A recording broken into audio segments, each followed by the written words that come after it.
360 తెలంగాణ అసెంబ్లీలో రాజకీయ వివాదాలు ఉధృతంగా మారాయి. బీఆర్ఎస్ ఎమ్మెల్యేలను సస్పెండ్ చేయడం వెనుక కాంగ్రెస్ ప్రభుత్వం కుట్ర ఉందని మాజీ మంత్రి ఎమ్మెల్యే హరీష్ రావు ఆరోపించారు.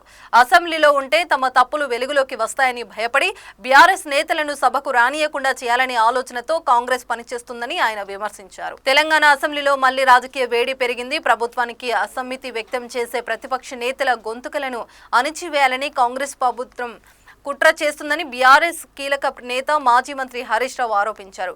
బీఆర్ఎస్ నాయకులు సభలో ఉంటే ప్రభుత్వ తప్పిదాలను వెలుగులోకి తీసుకొస్తారని భయపడి కాంగ్రెస్ నేతలు ఇలాంటి నిర్ణయాలు తీసుకుంటున్నారని ఆయన మండిపడ్డారు. రాష్ట్రంలో రైతులు కష్టాల్లో ఉన్నారు. పంటలు ఎండిపోతా ఉన్నాయి. రైతులు ఆత్మహత్యలు చేసుకుంటున్నారు. విద్యార్థులు ఫీజు రియంబర్స్మెంట్ రాక ఇబ్బంది పడుతున్నారు. ఉద్యోగులు పెన్షన్దారులు ఇబ్బంది పడుతా ఉన్నారు. అన్ని వర్గాల ప్రజలు కష్టాల్లో ఉన్నారు. ప్రజా సమస్యలపై చర్చ జరగాలని మేమే ఒక అడుగు ముందుకు వేసి చాలా స్పష్టంగా చెప్పాం. నిజానికి జగదీష్ రెడ్డి గారి వ్యాఖ్యల్లో తప్పే లేదు. ఆయన ఎక్కడ కూడా అన్పార్లమెంటరీ లాంగ్వేజ్ ఉపయోగించలేదు. అయినా కూడా పెద్ద మనసుతో సభ జరగాలి, ప్రజా సమస్యల మీద చర్చ జరగాలి, శాసనసభలో అన్ని విషయాలు కూడా ప్రస్తావించాలనే ఉద్దేశంతో మేము స్పీకర్ గారిని ఎల్ఏ మినిస్టర్ గారిని కలిసి చెప్పాం. మరి చెప్పినప్పుడు మాకు అవకాశం ఇవ్వాలి కదా. నిజంగా ఉరి తీసేటప్పుడు కూడా నీ చివరి కోరిక ఏంటని అడుగుతారు. మేము ముందే పోయి చెప్పడమే కాదు, మీడియాకు కూడా వెళ్లి మా మాజీ శాసనసభ వ్యవహారాల మంత్రి ప్రశాంత్ రెడ్డి గారు చెప్పారు.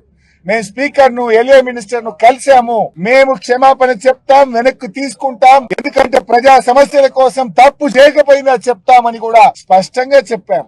మీడియాకు చెప్పాం, ఎల్ఏ మినిస్టర్ చెప్పాం, స్పీకర్ గారు చెప్పాం. అంటే దీన్ని బట్టి ఏమర్థమైతుంది? పథకం ప్రకారంగా ముందే మీరందరూ కూడా అనుకోని బీఆర్ఎస్ పార్టీకి అవకాశం ఇవ్వకుండా, జగదీష్ రెడ్డి గారికి అవకాశం ఇవ్వకుండా ఒక కుట్రతో బీఆర్ఎస్ గొంతు నొక్కాలని, బీఆర్ఎస్ ప్రశ్నిస్తే బీఆర్ఎస్ సభలో ఉంటే వాళ్ళ తప్పిదాలన్నీ బయటకు వస్తాయని ఉద్దేశపూర్వకంగా ఇలా జగదీష్ రెడ్డి గారిని సస్పెండ్ చేశారు.